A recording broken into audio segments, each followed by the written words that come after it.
கடந்த ஆட்சியெல்லாம் பார்த்தீங்கன்னா பரந்தூரை லிட்டரலாக தனிமைப்படுத்தி வச்சிருந்தாங்க. அந்த டைம்லலாம் சிபிஎம் சிபிஐலாம் ஒரு வாய் திறந்து எதுவுமே கேட்கல. இத்தனைக்கும் மக்கள் கதறிட்டு இருந்தாங்க, அது எங்களோட நிலங்கள் அப்படின்னு சொல்லிட்டு. இப்போ சிபிஎம் சொல்றாங்க வந்து எடுத்த நிலங்களை விவசாயிகள்கிட்டே கொடுங்கன்னு. கீர்த்தனா வந்து சட்டசபையில் சொன்னாங்க, நாங்கள் வந்து எடுத்த நிலங்களை வேற காரணங்களுக்காக பயன்படுத்திக்க போறோம்னு சொல்லிட்டு. இது எப்படி சார் பாக்குறீங்க? ஜான் அண்ணாவின் தங்கை சொன்னது அரசின் கொள்கை முடிவு, அது சரி. நீங்கள் இந்த லேண்டுக்கான காம்பன்சேஷன் என்னன்றது நீங்கள் பார்க்கணும். இன்றைக்கி சந்தை விலை 1 லட்சம் ரூபாய் என்றால் 3.5 லட்சம் ரூபாய் கொடுத்து அரசு இந்த நிலத்தை வாங்கியிருக்கிறது. என்ன நடந்துகிட்டு இருக்கின்ற கதைக்கு பின்னாடி வர்றேன். வாங்கியிருக்கிறது. அப்படி இருக்கும்போது அந்த பணம் என்ன ஆகுது? இது கவர்மெண்ட்டா இல்லை தர்மசத்திரமா? அவங்களே சொல்றாங்க சார், அந்த லாஸ் போடும் போதே விதிகளின்படியே சார் நிலங்கள் எதுக்காக வாங்கப்பட்டதோ அதுக்கு பயன்படுத்தலைன்னா திருப்பி கொடுத்துடணுமா, காசை கேட்கக்கூடாதான். அறிவார்ந்த தோழர் சண்முகம் அவர்கள் அந்த நில ஆர்ஜித சட்டத்தை ஒரு முறை படிக்க வேண்டும். அந்த சட்டத்தோட ஃபர்ஸ்ட் கிளாஸே 5 ஆண்டுகளுக்குள் எடுக்கப்பட்ட நிலம் அந்த பயன்பாட்டுக்கு பயன்படவில்லை என்றால் திருப்பி கொடுக்கலாம், கொடுக்க வேண்டும் என்றல்ல, கொடுக்கலாம் என்று இருக்கிறது. அதற்கு பிறகு ஒரு வழக்கில் தீர்ப்பளித்த உச்சநீதிமன்றம் கொடுக்க வேண்டும் என்ற கட்டாயம் இல்லை என்று சொல்லியிருக்கு. நான் சண்முகத்தை பார்த்து கேட்க விரும்புகிறேன். 1 லட்ச ரூபா லேண்டை 3 லட்ச ரூபா கொடுத்து வாங்கியிருக்குது கவர்மெண்ட். நான் உதாரணத்துக்கு சொல்கிறேன், 65 லட்ச ரூபா கொடுத்து வாங்கியிருக்கு கவர்மெண்ட். ஸோ 3.5 மடங்கு கொடுத்து வாங்கியிருக்கிறது. இப்போ இந்த பணம் என்ன ஆகுது? எல்லாத்தையும் தூக்கி கொடுத்துட்டா இது கவர்மெண்ட்டா இல்லை பைத்தியக்கார மடமா? சண்முகம் அவர்கள் ஏழை மக்கள் விவசாய மக்களுக்காக குரல் கொடுப்பதை எல்லாம் நான் புரிந்து கொள்கிறேன். இந்த அக்கறை ஏன் சண்முகங்களுக்கும் பாலகிருஷ்ணன்களுக்கும் திமுக ஆட்சி முடியும் வரை வரவில்லை? இப்ப பரந்தூரை வந்து மக்கள் கதற கதற என்னன்னு திமுக வந்துருந்துச்சுன்னா எடுத்திருப்பாங்க, அப்பெல்லாம் வாய மூடிட்டு இருந்திருப்பாங்க.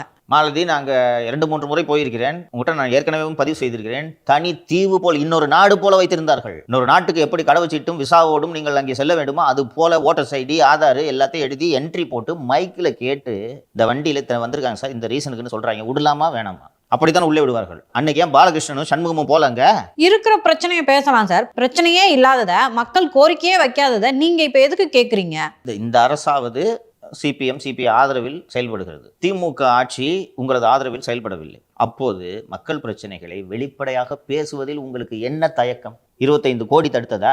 வாங்கிய காசுக்கு விசுவாசமாக இருந்தீர்களா? அப்படித்தானே புரிந்து கொள்ளணும். இபிஎஸ் எல்லாம் கேட்டுட்டாரு. முதல்லலாம் வந்து கூட்டணின்னு சும்மா சொல்லுவாங்க, ஏதாவது பிரச்சனைன்னு இருந்தா வந்து கேட்பாங்க. அப்படி இப்ப கம்யூனிஸ்டுகள் கேட்கறதே இல்லைன்னு சொல்லி இருக்கு. அப்போ இந்த கவர்மெண்ட் வந்து 100 நாளுக்குள்ள 100 போராட்டத்தை அறிவிக்கிறீங்க, 100 அறிக்கை விடுறீங்க. நான் முன்பே சொன்னேன், மன்மோகன் சிங் ஆட்சிக்கு வலுவான காரணங்கள் இல்லாமல் இவர்கள் ஆதரவை வாபஸ் வாங்கியதிலிருந்து தொடங்கியது இவர்கள் சரிவு. இந்தியாவிலேயே அதிக எண்ணிக்கையில் எம்பிக்கள் வைத்திருந்த கட்சி இடதுசாரிகள்ப்பா. அவ்வளவு செல்வாக்க இருந்தாங்க. அன்னைக்கு தொடங்கிய சரிவு இன்னைக்கு சிறுத்து கடுகு போல ஆகிவிட்டார்கள். நீங்க ஆதரவு வாபஸ் வாங்கலாம், அதனால் இந்த அரசு விழப்போவதில்லை. அண்ணன் அன்புமணி அங்கே தயாராக கதவுக்கு வெளியே காத்து கொண்டிருக்கிறார். விட்ட கப்புனு உள்ள வந்துருவார். அந்த விசிகை மட்டும் பத்தி விடுங்க, நான் வந்துடுறேன். விசிகை 2, சிபிஎம் 2, சரியா போச்சா? 4. அப்படியே ஒருவேளை இந்த அரசு மைனாரிட்டி அரசாக மாறினாலும் கொத்து பரோட்டா சாப்பிட்டவர் நன்றியை மறந்து விடுவாரா? இந்த ஆட்சியை கவிழ விடுவாரா? ஓடி வந்து உள்ளங்கையில் தாங்க மாட்டாரா? உங்களை வைத்துத்தானே 2029 தேர்தலுக்கே அவர்கள் திட்டமிட்டுக் கொண்டிருக்கிறார்கள். உங்கள் ஆட்சியை கவிழ விட்டு விடுவார்களா? நீங்களும் அதையெல்லாம் புரிந்து கொண்டுதானே கொத்து பரோட்டாவை டிஃபன் பாக்ஸில் போட்டு எடுத்துக்கொண்டு சென்றீர்கள். அப்புறம் எப்படி கவர போகுது இந்த அரசாங்கம்? இது கவுந்து சிபிஎம் எல்லாம் சேர்ந்து திருப்பி நீங்க அதிமுகவை திமுகவை ஆட்சி கொண்டு வரத பிஜேபி வேடிக்கை பார்த்துட்டு இருக்குமா? ஆதரவு கொடுத்தா நிம்மதி ஆட்சி பண்ண விடுங்க. நசன்னு காலையில் ஒரு பஞ்சாயத்து, மதியம் ஒரு பஞ்சாயத்து, நைட்டு ஒரு பஞ்சாயத்து. அவ்வளோ என்ன சிறப்பான ஆட்சியா நடந்துச்சு?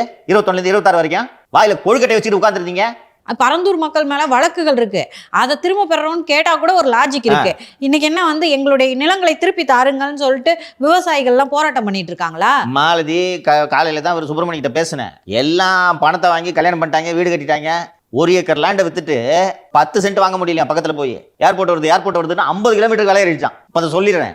ஒரே ஒரு உதாரணத்தை சொன்னார். ஒருவர் 60 லட்சம் ரூபாய்க்கு 1 ஏக்கரை வாங்கியிருக்கிறார். அரசின் அறிவிப்பு வருவதற்கு முன்னால் இந்த நிலப்பரங்களில் ஈடுபடக்கூடிய ஒரு தொழில் செய்யக்கூடிய மார்வாடி ஒருவர் 4 கோடி அந்த லேண்டை கேட்டிருக்கார். இவர் ஏர்போர்ட் ஒர்க் ஸ்டார்ட் ஆயிடுச்சுன்னா இது 5 கோடி ஆகும், அப்புறமா பண்ணிருக்காரு. இப்போ 4 கோடி வேணா 2 கோடிக்கு வாங்கிக்கான்னா 50 லட்சத்துக்கு கூட வாங்க மாட்டேன்றாங்க. பரந்தூர் விமான நிலைய திட்டம் அறிவிக்கப்படுவதற்கு முன்பு ஒரு சதுர அடி 500 ரூபாய் விற்று கொண்டிருந்தது.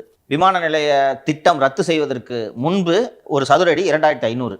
இன்று மீண்டும் 500 ரூபாய். 500 ரூபாய்க்கு வாங்க ஆள் இல்லை. அதாவது இப்போ நீ 8 ஏக்கர் வச்சிருக்க, மாலதி 10 ஏக்கர் வச்சிருக்காங்க, நான் ஒரு 9 ஏக்கர் வச்சிருக்கேன். பெரிய பெரிய நில முதலைகள் நம்ம 3 பேர்கிட்ட இருந்து வாங்கி அதை ஒரு பெரிய ரியல் எஸ்டேட் ப்ராஜெக்ட் ஆக்கி கால்ஃப் கோர்ஸ் இது அதுன்ட்டு எல்லாம் பண்ணி முடிச்சிட்டாங்க. இப்போ யாருக்கிட்ட விற்ப? அப்படியே தலையில துண்டை போட்டுக்கிட்டு வேதனையில் உருளுகிறார்கள், புரளுகிறார்கள். கருப்பு நாள், அதான் கருப்பு நாள். ஸோ இப்போ என்ன பண்ணிட்டு இருக்காங்களா?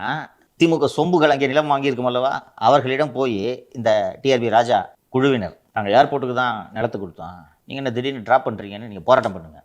ஹைவேஸில் உட்காந்து இன்னுமா நம்பிக்கிட்டு இருக்கீங்க ஏர்போர்ட் வரப்போகுதுன்னு? அதாவது 5-6 ஆண்டுகளாக ஊழலில் திளைத்து சம்பாதித்த மொத்த பணத்தையும் அங்கே இன்வெஸ்ட் பண்ணிட்டாங்கப்பா. 2 காரணம். ஒன்று, எப்படி இவ்வளோ தூரம் ஆக்ஷன்லாம் எடுத்தாச்சு, கலைச்செல்வி மோகனை விட்டு இவ்வளோ பேர்கிட்ட 900 ஏக்கர் வாங்கியாச்சு, இதுக்கு மேலே எப்படி ட்ராப் பண்ணுவாங்க? 1. 2வது, திமுக ஆட்சிக்கு வராமல் வேறு எந்த கட்சி ஆட்சிக்கு வரப்போகிறது, எப்படி நிற்கும் அப்படின்னு நினைச்சு பரம்பரை சொத்தெல்லாம் விற்று வாங்கியிருக்காங்க.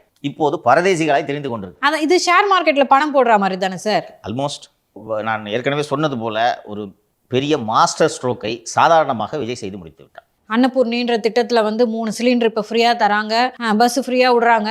அதுக்கப்புறம் லஞ்சத்தை வந்து பெருமளவில் இப்போ வந்து குறைச்சிருக்காங்க. அதுக்கான முயற்சிகளை மேற்கொண்டுட்டு இருக்காங்க. ஸோ இந்த அரசு ஏதோ ஒன்று நல்லது பண்ண முயற்சிக்குதுன்னு இப்போ மக்கள் எல்லாருக்குமே தெரியுது. அப்படி இருக்கும்போது இன்னும் எப்படி சார் இது மாதிரி குடைச்சல் கொடுத்துக்கிட்டு திமுக நம்பிக்கையோட இருக்கு? திமுக நம்பிக்கையோடு இருப்பது என்னால் புரிந்து கொள்ள முடிகிறதுமா. அவங்க இன்னும் டெனியல் மோடில் இருக்காங்க. டெனியல் மோடை விட்டு அவங்க வெளியிலே வரல. இல்லை இது ஏதோ ஒரு மிஸ்டேக்கு, கவுத்துடலாம், 10 எம்எல்ஏ தூக்கிடலான்ற நினைப்பில் இருக்காங்க. கம்யூனிஸ்ட்டுகளுக்கு அறிவு எங்கே போனது என்பது தான் எனக்கு புரியவில்லை. சரிப்பா, அதை வாபஸ் வாங்கிட்டீங்க, கவுந்துருதுனே வச்சுப்போம், மக்கள் உங்களை மன்னிப்பார்களா?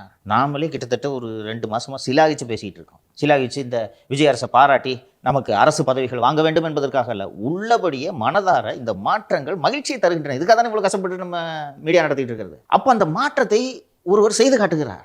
அப்போ இந்த அரசு செய்யும் நற்காரியங்களுக்கு நாம் துணை நிற்க வேண்டும்ன்றதுக்காக தான் நாம் உள்ளிட்ட பலர் பேசிக் கொண்டிருக்கிறார்கள்.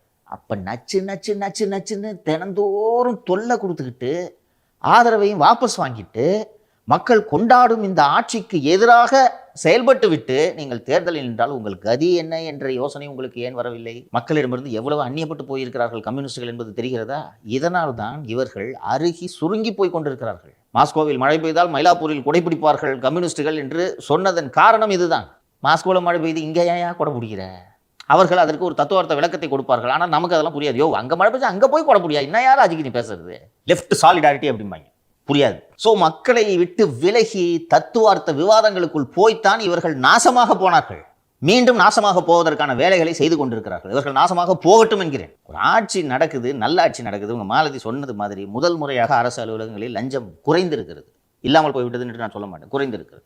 பெரிய ப்ராஜெக்ட்ஸ்ல லஞ்சம் இல்லாமல் இருக்கு. கூடுமான வரை ஊழலை ஒழிப்போம் என்று சொல்வதை கம்யூனிஸ்டுகள் கொண்டாட வேணாமா?